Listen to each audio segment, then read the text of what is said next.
राधे राधे, जय श्री कृष्णा। आज है कार्तिक मास का अंतिम दिन और आज है कार्तिक पूर्णिमा। तो हम पाठ करते हैं प्रतिदिन श्रीमद् भगवत गीता का।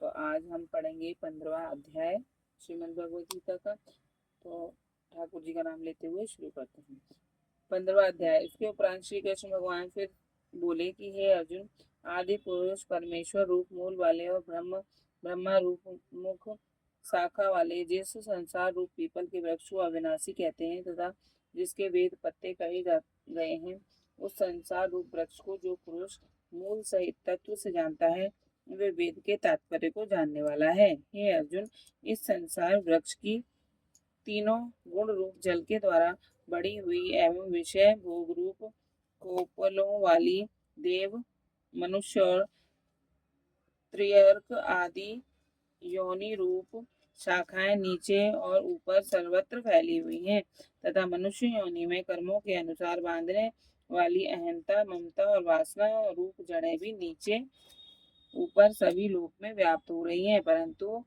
इस संसार वृक्ष का स्वरूप जैसा कहा है वैसा यहाँ विचार काल में नहीं पाया जाता है, क्योंकि ना तो इसका आदि है और ना अंत है तथा ना अच्छी प्रकार से स्थिति ही है। इसलिए इस अहंता, ममता और वासना रूप अति दृढ़ मूलों वाले संसार रूप पीपल के वृक्ष को दृढ़ वैराग्य रूप शस्त्र द्वारा काटकर उसके उपरांत उस परम पद रूप परमेश्वर को अच्छी प्रकार खोजना चाहिए कि जिसमें गए हुए पुरुष फिर पीछे संसार में नहीं आते हैं।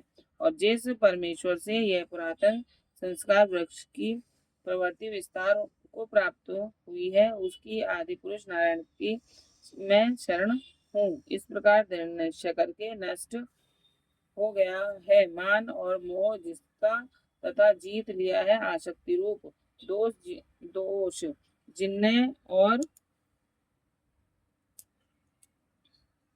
परमात्मा के स्वरूप में है निरंतर स्थिति उन जिनकी तथा अच्छी प्रकार से नष्ट हो गई है। कामना जिनकी, ऐसे में सुख दुख नामक द्वंद्वों से विमुक्त हुए ज्ञानी जन उस अविनाशी परम पद को प्राप्त होते हैं। उस समय प्रकाश में परम पद को न सूर्य प्रकाशित कर सकता है, न चंद्रमा और न अग्नि ही प्रकाशित कर सकता है तथा जिस परम पद को प्राप्त होकर मनुष्य पीछे संसार में नहीं आते हैं, वहाँ मेरा परम धाम है।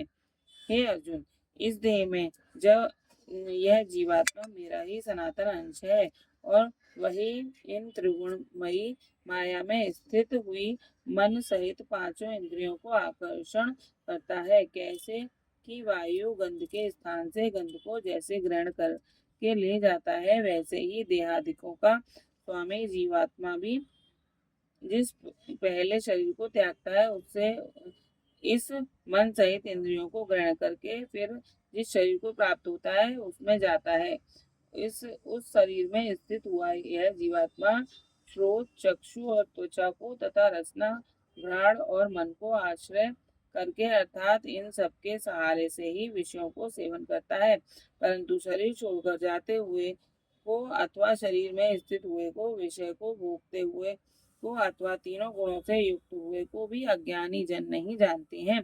केवल ज्ञान रूप नेत्रों वाले ज्ञानी जन ही तत्व से जानते हैं, क्योंकि योगी जन भी अपने हृदय में स्थित हुए इस आत्मा को यत्न करते हुए ही तत्व से जानते हैं। और जिन्होंने अपने अंतकरण को शुद्ध नहीं किया है, ऐसे ज्ञानी जन तो यत्न करते हुए भी इस आत्मा को नहीं जानते हैं।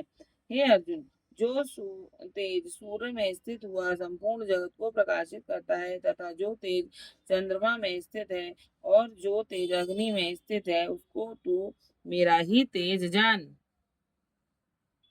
और मैं ही पृथ्वी में प्रवेश करके अपनी शक्ति से सब भूतों को धारण करता हूँ और रसना स्वरूप अर्थात अमृत में चंद्रमा होकर संपूर्ण औषधियों को अर्थात वनस्पतियों को पुष्ट करता हूँ तथा मैं ही सब प्राणियों के शरीर में स्थित हुआ वै, वै, वैष्णा वैष्णा नर अग्नि रूप होकर प्राण और अपान से युक्त हुआ चार प्रकार के अन्न को पचाता हूँ और मैं ही सब प्राणियों के हृदय में अंतर्यामी रूप से स्थित हूँ तथा मेरे से ही स्मृति ज्ञान अपोहन अपोहन होना होता है और सब वेदों द्वारा मैं ही जानने के योग्य हूँ तथा वेदांत का कर्ता और वेदों का जानने वाला मैं ही हूँ।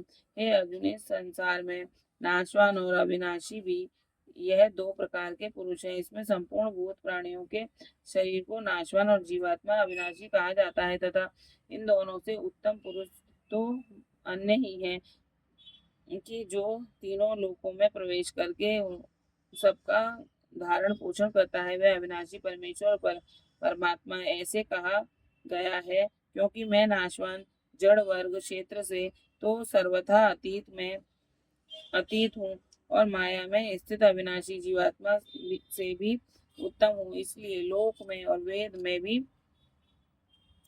पुरुषोत्तम नाम से प्रसिद्ध हूँ।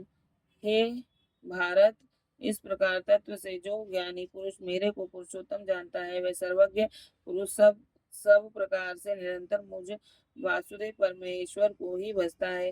हे निष्पाप अर्जुन, ऐसे यह अति रहस्य युक्त गोपनीय शास्त्र मेरे द्वारा कहा गया है। इसको तत्व से जानकर मनुष्य ज्ञानवान और कृतार्थ हो जाता है, अर्थात इसको और कुछ भी इतना शेष नहीं रहता।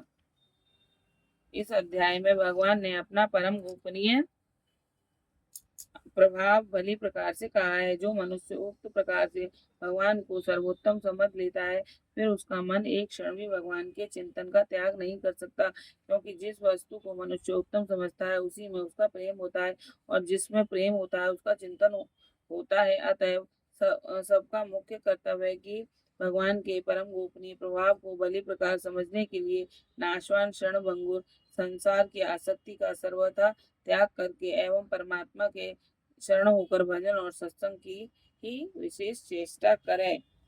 ये हो गया 15वां अध्याय संपूर्ण। राधे राधे।